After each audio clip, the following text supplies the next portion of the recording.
একটা বিষয় ভেবে দেখেছেন, মৃত্যুর পরও ব্যাংকে আপনার টাকা রয়ে যায়, কিন্তু আমরা আমাদের জীবন তো সেই খরচ করার জন্য যথেষ্ট টাকা পাই না। অথচ পৃথিবী থেকে চিরবিদায় নেওয়ার পরও বহু মানুষের প্রচুর টাকা উদ্ভূত থেকে যায়। একবার একজন চীনা বিত্তবান মারা গেলেন। ভদ্রলোকের বিধবা স্ত্রী 200 কোটি টাকার মালিক হয়ে তার মৃত স্বামী ড্রাইভারকে বিয়ে করলেন। সদ্য বিবাহিত ড্রাইভারও ভাবলেন, এতদিন জানতাম আমি আমার মালিকের জন্য কাজ করেছি, এখন দেখি আসলে আমার সহৃদয় মালিকই আমার জন্য শ্রম দিয়ে গেছেন। নীরের সত্যটি হচ্ছে, অধিক ধনবান হওয়ার চেয়ে দীর্ঘ জীবন লাভ করা বেশি জরুরি। তাই অধিক ধনবান হওয়ার জন্য অবিরাম শ্রম না দিয়ে দীর্ঘ এবং সুস্থ জীবনযাপন করার চেষ্টা করা উচিত, এবং নিজেকে সেভাবে গড়া উচিত নয় কি?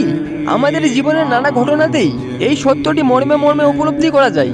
দামি এবং অনেক সুবিধা সম্পন্ন একটি মোবাইল ফোনের 70% অব্যবহৃত থেকে যায়। একটি মূল্যবান এবং দ্রুতগতি গাড়ির 70% গতির কোনো দরকারই হয় না। প্রাসাদতুল্য মহামূল্যবান অস্ট্রেলিকার 70% অংশে কেউ বসবাস করে না। কারো কারো এক আলমারি কাপড় চোপড়ের বেশিরভাগ কোনোদিন পড়া হয়ে ওঠে না। সারা জীবনে পরিশ্রম লব্ধ অর্থের 70% আসলে অপরের জন্যই।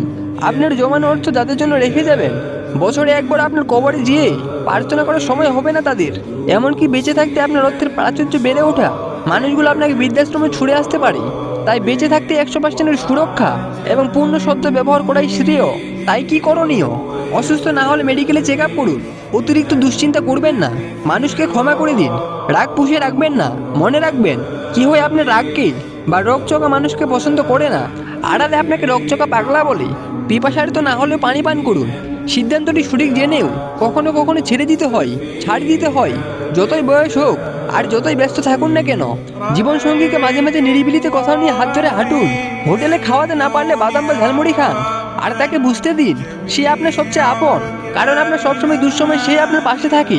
ক্ষমতাধর হলে বিনয়ী হন। সুযোগ পেলেই পরিবার পরিজন নিয়ে নিজের দেশকে, এমনকি ভিন্ন দেশকে দেখতে বেরিয়ে পড়ুন। ধনী না হলে তৃপ্ত থাকুন। মাঝে মাঝে ভোরের সূর্যোদয়, রাতের চাঁদ এবং সমুদ্র দেখতে ভুল করবেন না। বৃষ্টি জলে বছরে একবার হলে ভিজবেন, আর দিনে 10 মিনিট হলে শরীরে রৌদ্রের আলো লাগাবেন। মহাব্যস্ত থাকলে নিয়মিত নামাজ পড়ুন, ব্যায়াম করুন, আর 30 মিনিট হাঁটুন। আর সৃষ্টিকর্তাকে নিয়মিত স্মরণ করবেন। সর্বদা হাসি খুশি থাকুন। তো গাইস, ভিডিওটি আপনাদের ভালো লাগলে কয়েকজনের মাঝে শেয়ার করে অন্যকে দেখে সুযোগ করে দিন। হয়তো আপনার শেয়ারের মাধ্যমে অন্য একজনের জীবনের পরিবর্তন আসতে পারে। আসসালামু আলাইকুম।